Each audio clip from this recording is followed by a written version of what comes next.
Bem-vindo ao canal Histórias para Dormir. Acalme seus pensamentos, acalme a ansiedade, vença a insônia, relaxe, durma profundamente. Aqui é a Sandra. Que bom que você está aqui. Este é um canal de histórias para gente grande dormir rapidinho e tranquilamente. Tenho para você histórias as mais diversas para contar.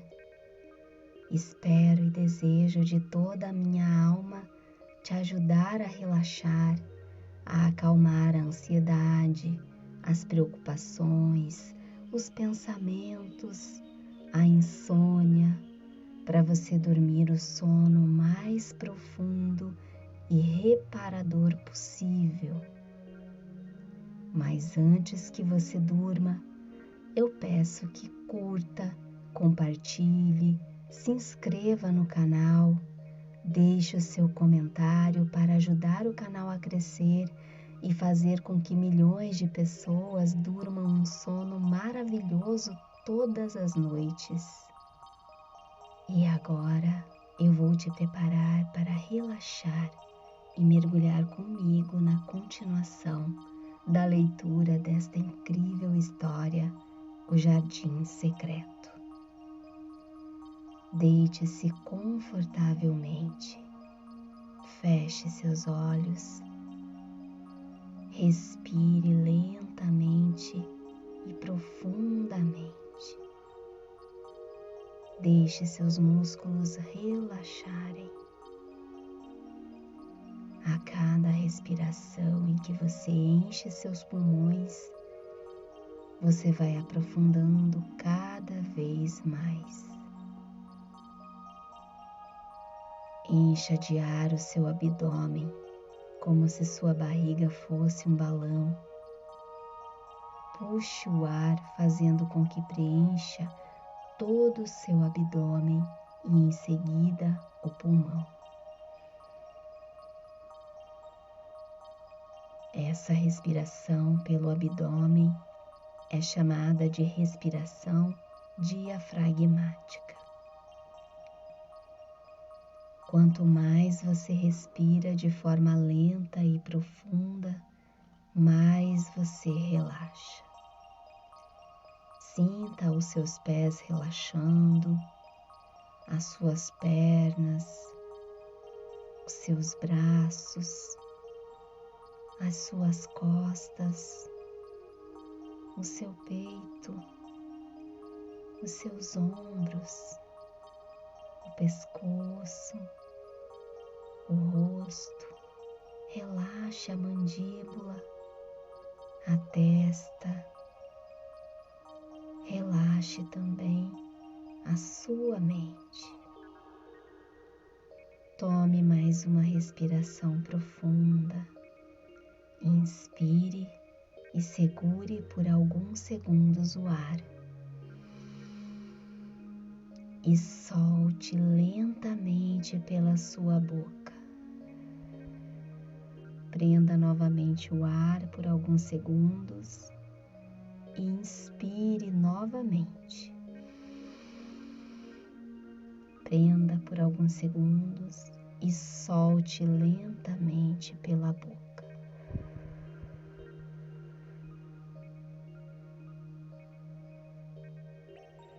E agora uma última tomada de respiração profunda. Inspire e segure por alguns segundos o ar e solte lentamente pela boca. Isso, muito bem.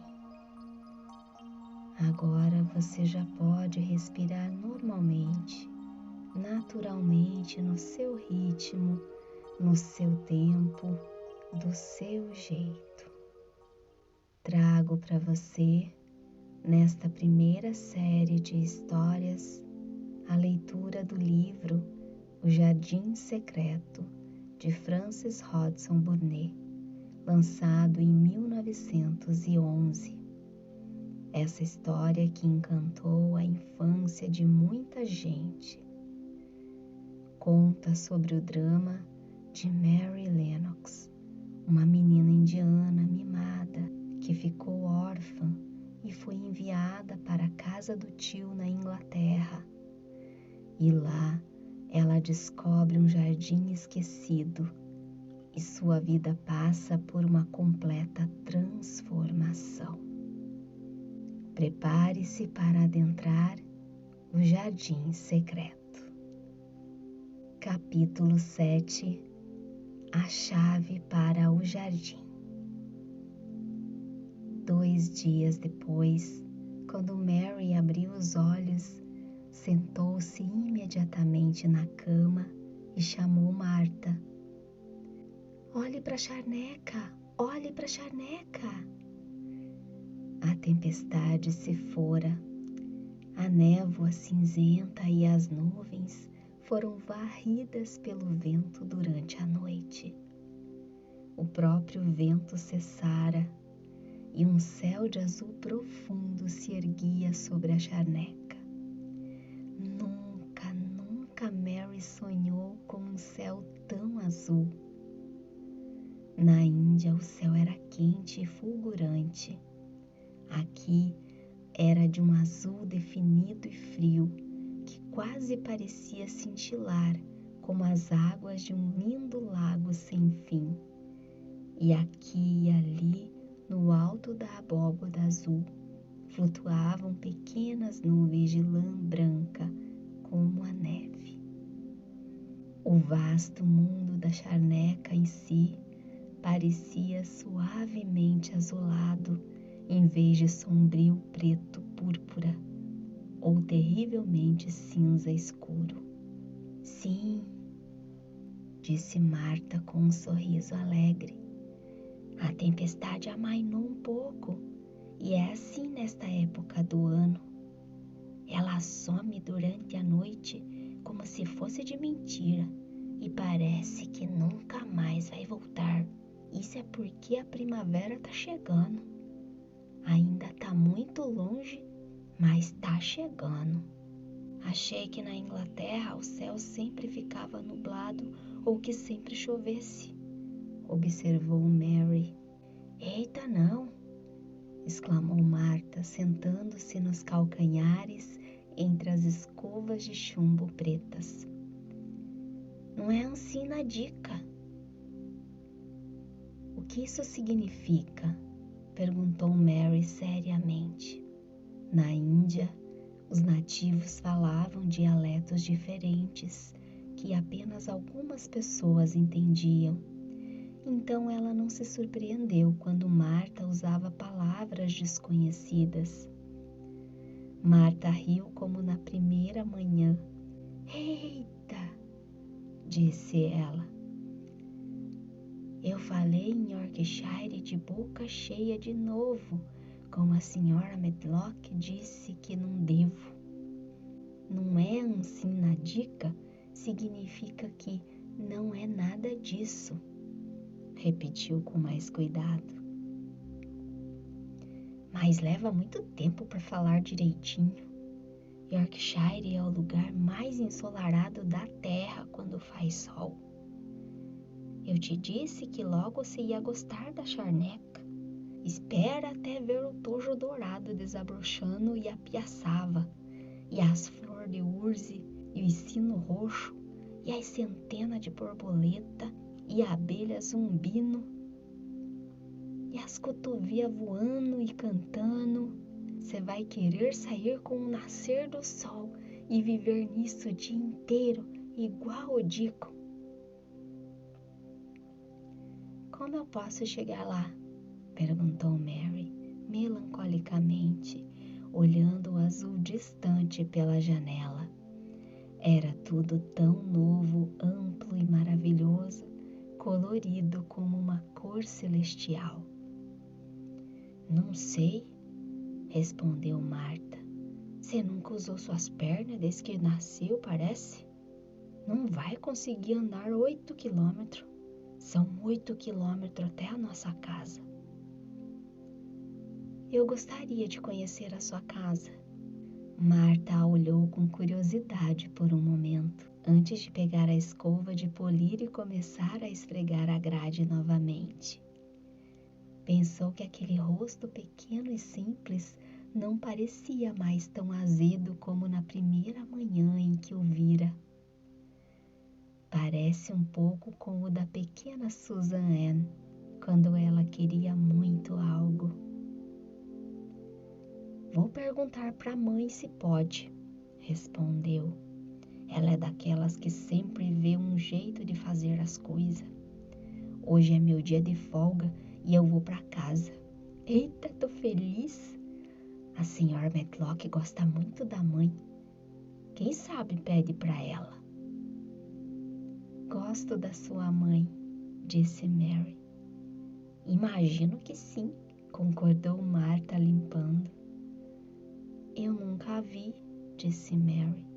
Não, nunca viu, respondeu Marta. Sentou-se sobre os calcanhares novamente e esfregou a ponta do nariz com as costas da mão, como se estivesse confusa por um momento, mas logo se alegrou. Bom, ela é tão simples, trabalhadora, boa e limpa que ninguém poderia não gostar dela, conhecendo ou não. Quando tô indo para casa ficar com ela no meu dia de folga, até pulo de alegria quando cruzo a charneca. Eu gosto do Deacon, acrescentou Mary, mas não o conheço. Bom, disse Marta com firmeza, eu já te disse que os próprios pássaros gostam dele e os coelhos, as ovelhas selvagens e os pônei e as próprias raposas. Eu queria saber, disse olhando para ela pensativa, o que o Deacon vai achar de você? Ele não vai gostar de mim, respondeu Mary com seu jeito duro e frio. Ninguém gosta. Marta ficou pensativa novamente. Nem você gosta de você? Perguntou realmente curiosa. Mary hesitou por um momento e pensou a respeito. Nem eu, realmente, respondeu, mas nunca havia pensado nisso antes. Marta sorriu de lado como se recordasse de algo familiar. Uma vez a mãe disse assim, começou ela. Ela estava na banheira e eu estava de mau humor, falando mal do povo, e ela se virou para mim e disse, que pequena megera você é, fica falando que não gosta deste, que não gosta daquele. Como é você pode gostar de você mesma? Aquilo me fez rir e entendi tudo na hora. Marta foi embora animada depois de servir o desjejum a Mary. Andaria ainda 8 quilômetros pela charneca até a cabana e ajudaria a mãe a lavar, assar os pratos da semana e se divertiria muito.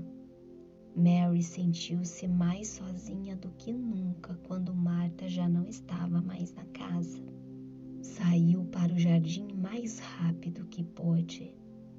E a primeira coisa que fez foi correr 10 vezes em volta do jardim da fonte. Contou as vezes cuidadosamente e quando terminou, sentiu-se melhor. O sol fazia tudo para aparecer. O céu alto, profundo e azul se arqueava sobre White, bem como sobre a charneca. E ela erguia o rosto e olhava para ele, tentando imaginar como seria se deitar em uma das pequenas nuvens brancas como a neve e flutuar. Foi até a primeira horta e encontrou Ben Witherstaff trabalhando com os outros 2 jardineiros. A mudança no tempo parecia ter feito bem a ele. Ele falou com ela por conta própria. A A primavera tá chegando. Já dá para sentir o cheiro.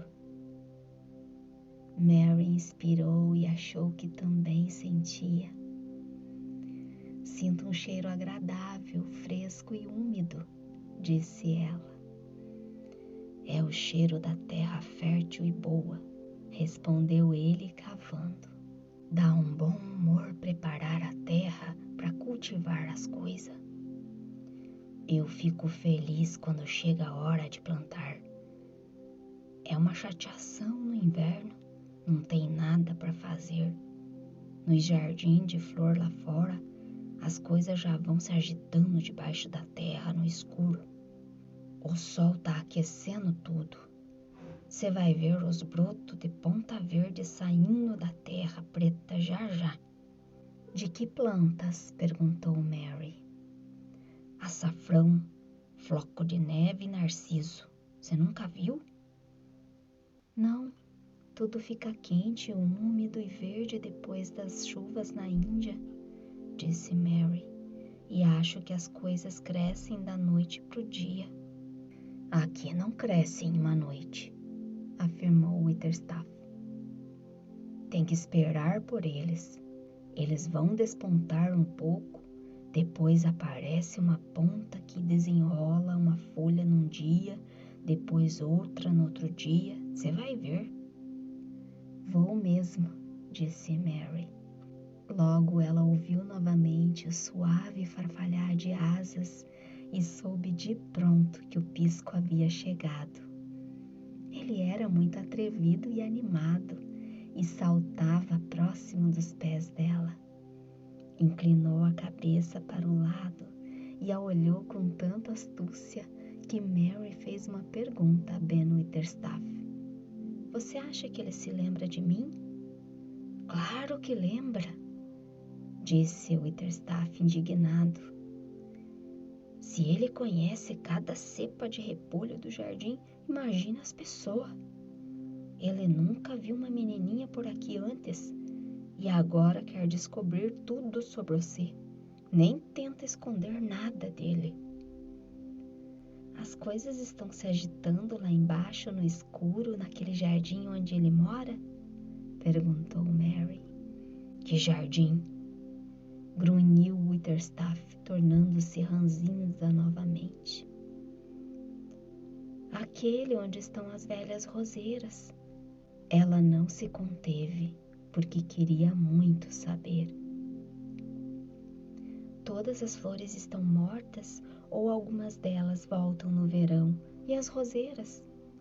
Pergunta para ele, disse Ben Witherstaff, curvando os ombros na direção do pisco. Só ele que sabe. Ninguém mais viu lá dentro já faz 10 anos. 10 anos era muito tempo, pensou Mary. Ela mesma nascera há 10 anos. Mary se afastou devagar, pensativa. Havia começado a gostar do jardim da mesma forma que começara a gostar do pisco, de Deacon e da mãe de Marta. E começava a gostar de Marta também. Parecia uma boa quantidade de pessoas para se gostar quando não se estava acostumado. Para ela, o pisco era como uma dessas pessoas. Então saiu para caminhar ladeando o longo muro coberto de era, acima do qual podia ver as copas das árvores. Na segunda vez que ela subiu e desceu, aconteceu algo impressionante. E foi tudo por culpa do pisco de Ben Witherstaff. Ela ouviu um chilrear e um pio. Quando olhou para o canteiro de flores vazio à sua esquerda, ele pulava e bicava a terra para fingir que não a seguira. Mas ela sabia que ele a havia seguido, e a surpresa a encheu de uma alegria quase incontrolável. Você se lembra de mim? Exclamou ela. Você se lembra? Você é mais bonito do que qualquer coisa no mundo. Ela gorjeou, falou, elogiou, e o pássaro saltou, sacudiu sua cauda e gorjeou também. Era como se pudesse falar. Seu colete vermelho era como cetim, e ele estufava o peito minúsculo e delicado, tão grandioso e bonito, que era como se realmente quisesse mostrar a ela como era importante e parecido como uma pessoa. Dona Mary se esqueceu de qualquer irritação na vida quando ele permitiu que se aproximasse cada vez mais e que se abaixasse, falasse e tentasse imitar seu canto. E pensar que ele a deixou chegar tão perto assim. Ele sabia que por nada no mundo ela lhe faria mal ou lhe assustaria, nem da maneira mais ínfima. Ele sabia disso, pois era uma pessoa real, apenas mais gentil do que qualquer outra pessoa. Ela estava tão feliz que mal ousava respirar. O canteiro de flores não estava totalmente vazio. Não havia flores porque as plantas perenes haviam sido cortadas para o descanso de inverno. Mas arbustos altos e baixos cresciam na parte de trás do canteiro. E quando o pisco saltou sob eles, ela o viu pular sobre uma pequena pilha de terra recém-revolvida. O pássaro parou para cutucar uma minhoca. A terra fora revirada por um cachorro que escavou uma toca de toupeira e deixou um buraco bem fundo. Mary olhou tentando entender o motivo daquele buraco estar ali. E quando observou com atenção, viu algo parcialmente desenterrado. Era como um anel enferrujado de ferro ou de latão. E quando o pisco voou para uma árvore próxima, ela estendeu a mão e apanhou o objeto. Não era um anel, entretanto. Era uma antiga chave que parecia estar enterrada há muito tempo. Dona Mary levantou-se e olhou surpresa para o pisco com a chave pendurada em seu dedo. Talvez tenha sido enterrada há 10 anos atrás, sussurrou. Talvez seja a chave do jardim. Fim do capítulo 7. E agora vamos à leitura do capítulo 8. O pisco mostrou o caminho. Mary ficou olhando para a chave por um longo tempo. Olhou-a por todos os lados e pensou muito. Como não era uma criança treinada a pedir permissão ou consultar os mais velhos sobre as coisas, tudo o que pensou foi que aquela era a chave do jardim fechado. Se pudesse descobrir onde ficava a porta, talvez pudesse abri-la e ver o que havia atrás dos muros e o que acontecera às velhas roseiras. O fato de estar fechado há tanto tempo era o que a atraía. Imaginava que devia ser diferente de outros lugares e que algo estranho poderia ter acontecido ali nos últimos 10 anos. Além disso, se gostasse, poderia entrar nele todos os dias e fechar a porta atrás de si, e poderia inventar uma nova brincadeira e brincar sozinha, porque ninguém jamais descobriria onde ela estava, e pensariam que a porta ainda estava trancada e a chave enterrada. Pensar nisso a deixou muito feliz. Viver sozinha, por assim dizer, em uma casa com uma centena de quartos misteriosamente fechados, mas sem nada para se divertir, havia colocado seu cérebro inativo para funcionar. Sua imaginação finalmente despertava. Não há dúvida dúvida de que o ar fresco, forte e puro da charneca teve muito a ver com isso. Assim como haviam despertado seu apetite e sua vontade de lutar contra o vento que agitava seu sangue.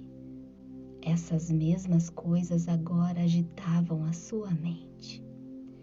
Na Índia, ela estava sempre com muito calor, preguiçosa e fraca para se preocupar com qualquer outra coisa.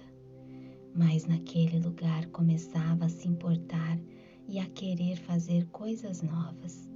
Ela já se sentia menos irritada, embora não soubesse por quê. Guardou a chave no bolso e caminhou para cima e para baixo da calçada. Ninguém além dela parecia ir lá, então podia andar devagar e olhar para o muro, ou melhor, para a era que crescia sobre ele. A planta era muito intrigante. Por mais que olhasse atentamente, não conseguia ver nada além de folhas verdes, escuras, sedosas e densas. Era desapontador. Algo de irritação voltou à sua mente enquanto caminhava e olhava para as copas das árvores lá dentro. Parecia tão bobo, disse para si mesma, estar tão perto e não poder entrar. Ela tirou a chave do bolso quando voltou para casa e decidiu que sempre a carregaria quando saísse, para estar pronta caso encontrasse a porta escondida. A senhora Medlock havia permitido que Marta dormisse a noite toda na cabana, mas a criada estava de volta ao trabalho pela manhã com as bochechas mais vermelhas do que nunca e no melhor dos ânimos. Levantei às 4h, disse ela.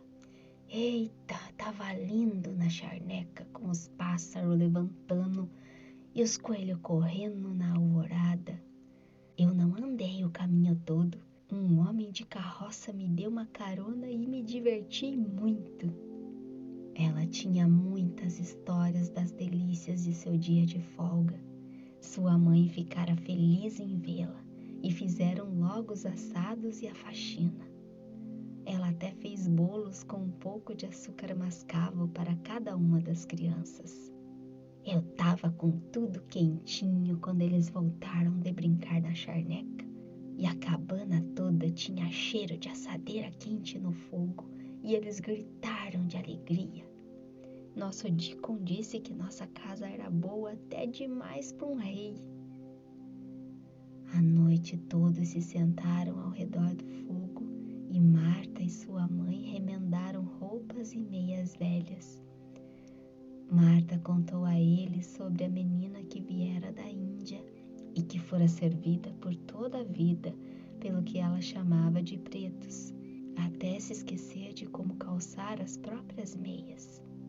Eita, eles gostaram de ouvir de você, disse Marta. Queriam saber tudo sobre os pretos e do navio que trouxe você. Eles não me deixavam parar de falar. Mary refletiu um pouco. Vou contar muito mais antes do seu próximo dia de folga, prometeu ela. Assim você vai ter mais sobre o que conversar. Aposto que eles gostariam de ouvir sobre passeios em elefantes e camelos e sobre os oficiais caçando tigres. Minha nossa! Exclamou Marta, encantada. Isso vai mexer com os miolos dele. Você faria isso, senhorita? Seria o mesmo que um circo com as feras, como dizem que veio para York uma vez. A Índia é bem diferente de Yorkshire, disse Mary lentamente, enquanto refletia sobre o assunto. Nunca pensei nisso. Deacon e sua mãe gostam de ouvir você falar de mim? Ora, os olhos do nosso Deacon quase pularam para fora. Eles ficaram redondos, respondeu Marta. Mas a mãe, ela ficou chateada porque você é tão sozinha. Ela disse, o Sr. Craven não tem tutora para ela nem babá? E eu disse: Não, não tem, mas a senhora Medlock disse que ele vai resolver isso. Mas ela disse que ele pode não pensar nisso por 2 ou 3 anos. Eu não quero uma tutora, exclamou Mary rispidamente. Mas a mãe disse que você já devia aprender com os livros a essa altura e que devia ter uma mulher para cuidar de você. Ela disse: Olha, Marta, só pensa em como se sentiria num lugar grande como aquele, vagando por aí sozinha e sem mãe. Você faça o possível para cuidar dessa menina. Ela disse, e eu disse que sim. Mary a olhou longa e firmemente. Você me anima, disse.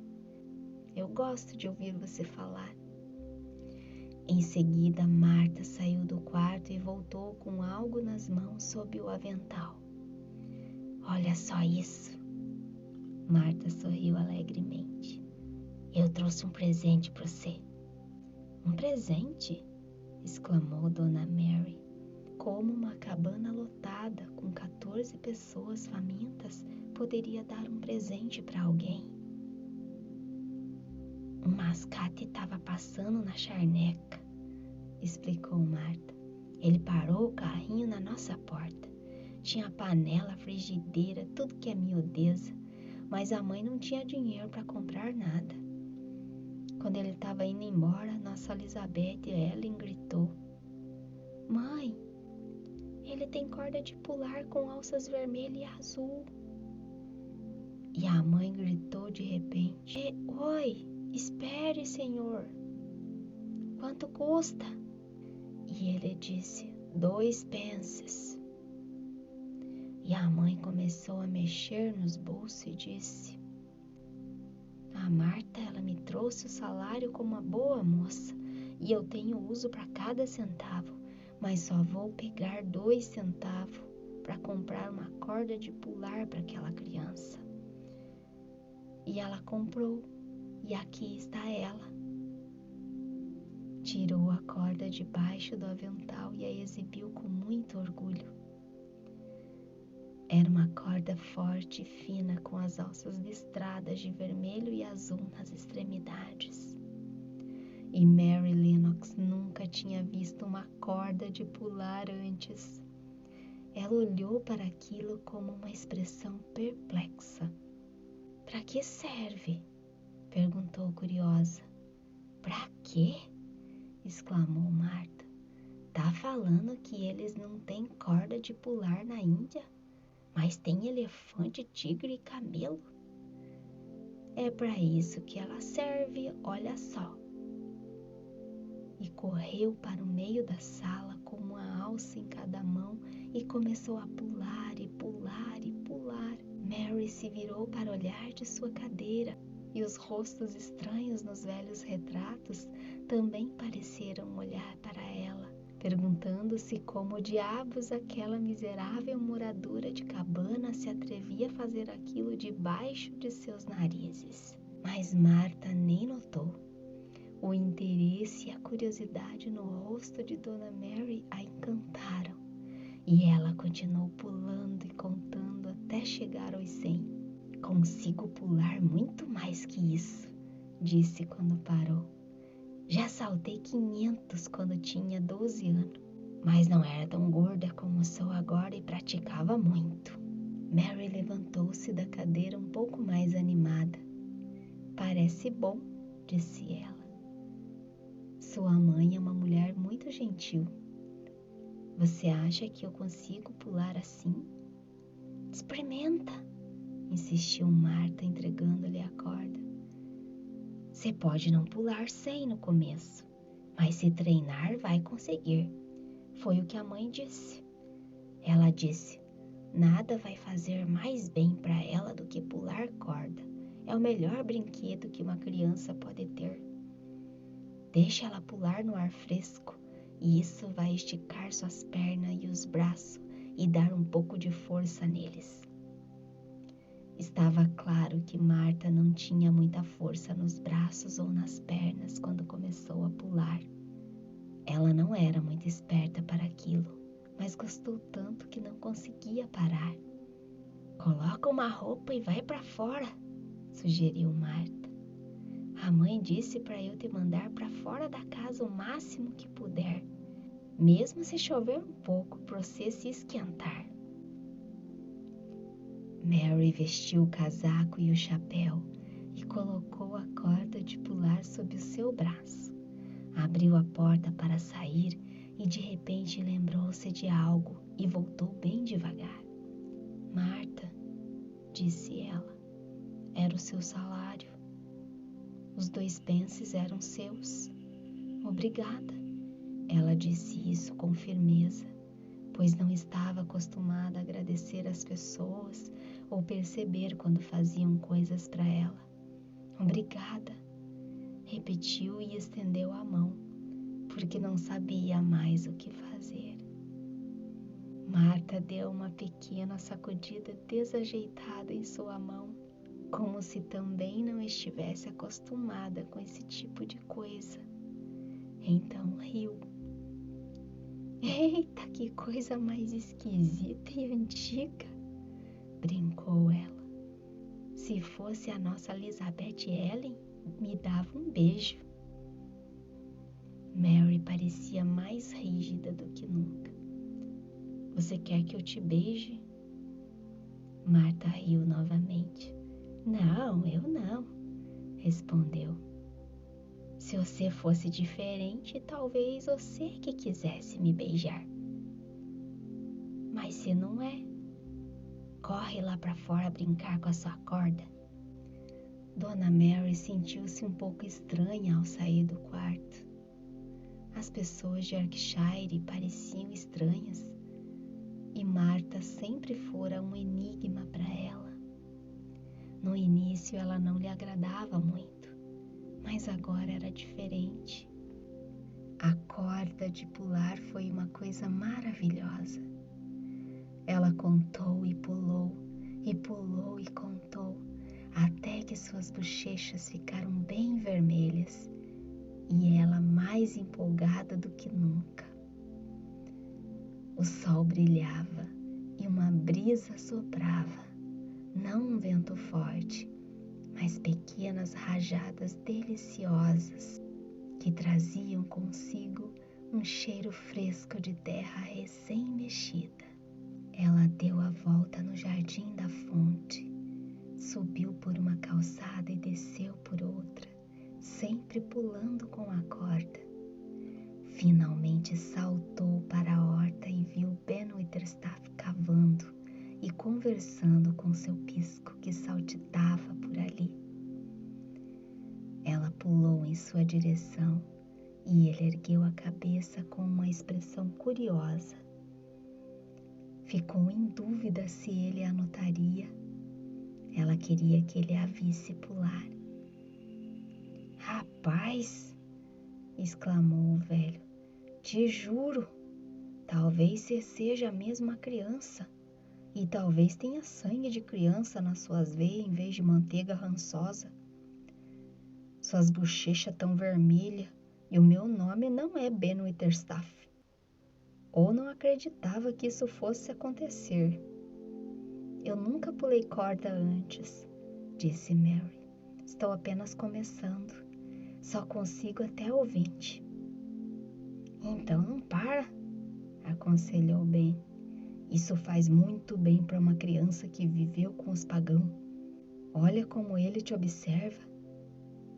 E balançou a cabeça em direção ao pisco. Ele foi atrás de você ontem. E vai hoje também. Ele vai descobrir o que é esse negócio de pular corda. Ele nunca viu uma. Essa sua curiosidade vai te matar um dia se não tomar cuidado. Mary deu uma volta por todos os jardins e ao redor do pomar, descansando de pouco em pouco.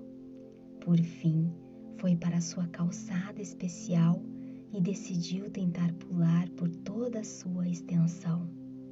Foram muitos os saltos e ela começou devagar, mas antes de chegar na metade do caminho, estava com tanto calor e sem fôlego que foi obrigada a parar. Não se importou muito, pois já havia contado até 30. Quando parou com uma risadinha de prazer, lá estava o Pisco empoleirado em um longo galho de era. Ele a seguira e a cumprimentou com um chilreio. Quando Mary saltou em sua direção, sentiu algo pesado batendo em seu bolso e a cada salto. E quando viu o Pisco, riu novamente. Ontem você me mostrou onde estava, disse ela. Hoje você deveria me mostrar a porta, mas acho que você não sabe. O Pisco voou de seu galho até o topo do muro. Abriu o bico e cantou um trinado alto e adorável, apenas para se exibir. Nada no mundo é tão adorável quanto um pisco quando ele se exibe. E eles fazem isso o tempo todo. Mary Lennox tinha ouvido muito sobre magia nas histórias de sua aia. E ela sempre diria que o que aconteceu naquele momento foi mágico. Uma das refrescantes rajadas de vento varreu a calçada, mais forte do que as outras. Foi forte o suficiente para sacudir os galhos das árvores e ainda mais para balançar os longos ramos de era que pendiam do muro. Mary se aproximou do Pisco e, de repente, outra rajada de vento afastou para o lado alguns dos ramos soltos. Uma das refrescantes rajadas de vento varreu a calçada, mais forte do que as outras.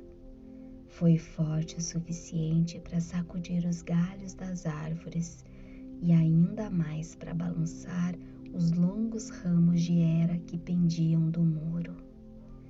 Mary se aproximou do Pisco e, de repente, outra rajada de vento afastou para o lado alguns dos ramos soltos, que ela prontamente agarrou em um salto.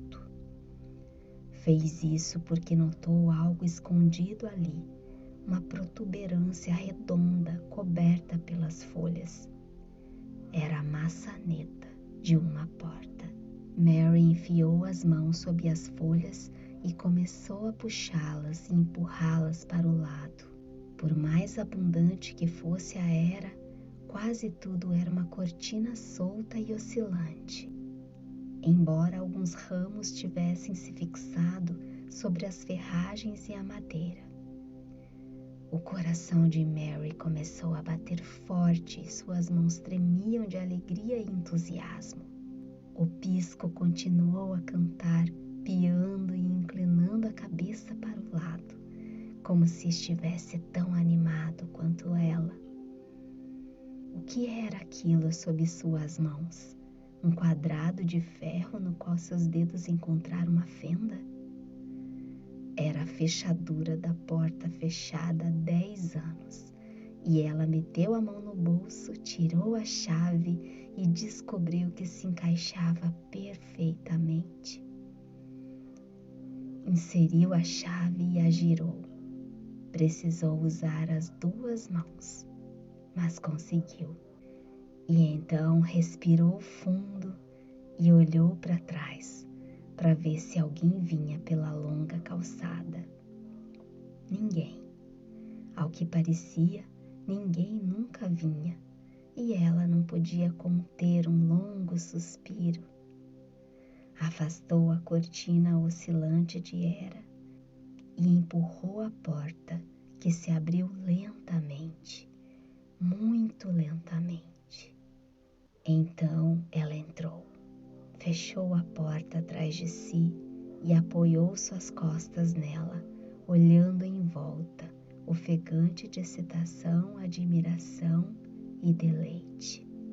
Ela estava dentro do jardim secreto. Fim do capítulo 8.